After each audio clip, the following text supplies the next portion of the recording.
Hello, this is Brittany Peterson, and today I'm going to discuss Erikson's psychosocial theory of development. Erikson proposes 8 stages that a person will go through from birth to death. Each of these are encountered with different needs and encounter individuals who influence our behavior and development.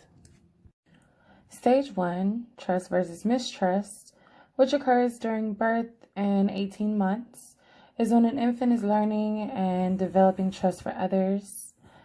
A primary caregiver or a mother is usually a key component for this development. It takes consistency of care for a child to develop trust, and when that care is inconsistent, a child will develop mistrust.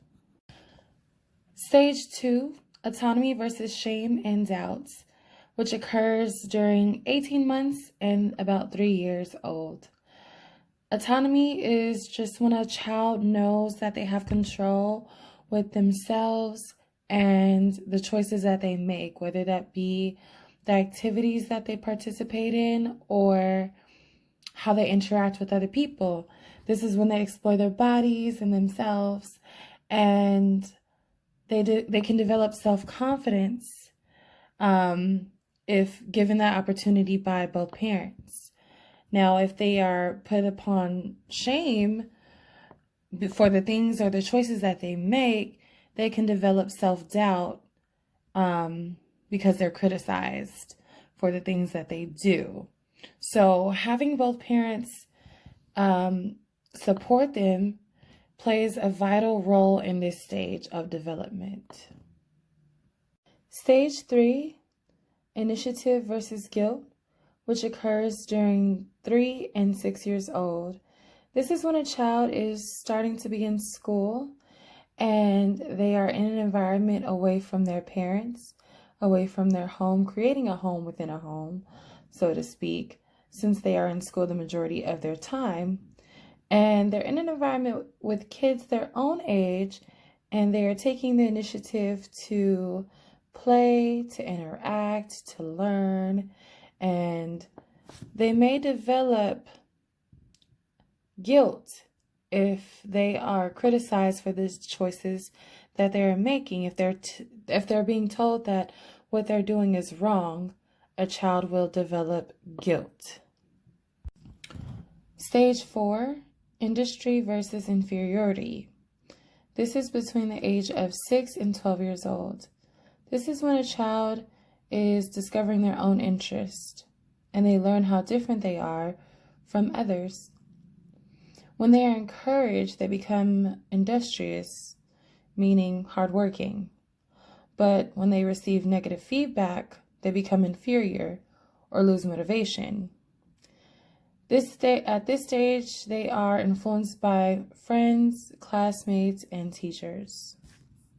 Stage 5, identity versus role confusion.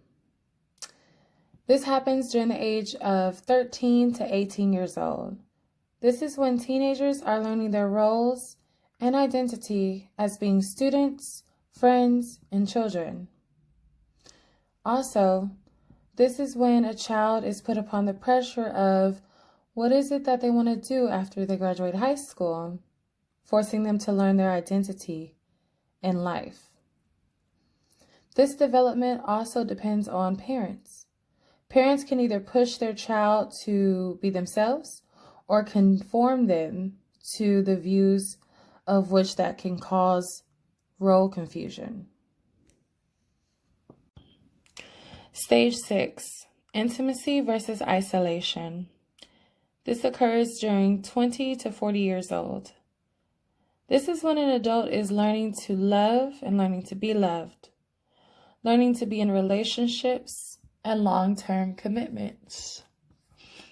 If an adult struggles to make a connection and be in a committed relationship with a significant other, they may struggle with loneliness and isolation.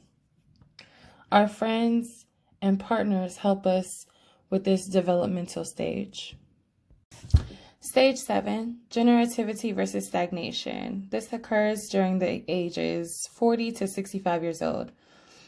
This is when a person who is middle-aged is getting the next generation ready to pass on their legacy, whether that be kids or grandkids or any young person that's in their life. They're doing their part to leave their mark on this world. If a person is not fulfilled or happy with their life's work, they may become stagnant on and become unproductive in the things that they do. Stage 8, integrity versus despair. This occurs during the age of 65 years old till death. This is Erikson's final stage to his theory of development. In this stage, this is when we look at our lives and our accomplishments and failures and make peace with the life's work that we have done. When we do feel content, we develop integrity. But if we are grumpy and miserable and bitter about our life, we will develop despair. This concludes my take on Erikson's psychosocial theory of development. Erikson was a German-American psychologist who coined the phrase identity crisis that we all still use today. Thank you for listening.